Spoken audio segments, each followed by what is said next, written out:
जरांगे पाटलांनी जर उमेदवार जर दिला तर बार्शी मधला मराठ्यांची भूमिका काय राहणार, काय वाटतं आपल्याला? जर जरांगे पाटीलांनी जर उमेदवार दिला तर बार्शीमधील मराठा समाजाची एकच भूमिका असेल की जो जरांगे दादा उमेदवार देतील त्याच्याच पाठीशी उभे राहणार.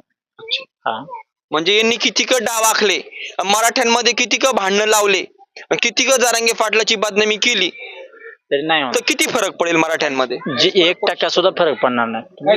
शकत नाही, हे काही फरक पडू शकत नाही. फक्त दादाचं फक्त ऐकणार आम्ही. ह्यांनी किती बी ओरडू द्या, काही करू द्या, कुणाला ह्याला द्या त्याला द्या, पैसे द्या, पैसे घेऊन फक्त मतदान दादा जरांगे पाटील म्हणतील त्यालाच. ह्यांचा काहीच संबंध नाही.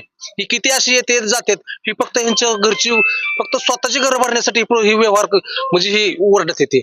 ही गरीब जनतेची ह्यांना काही देणं घेणंच नाही. गरीब जनतेचं काय ह्यांचं, ह्यांची आमिर बाहेर जाऊन बाहेर देशात जाऊन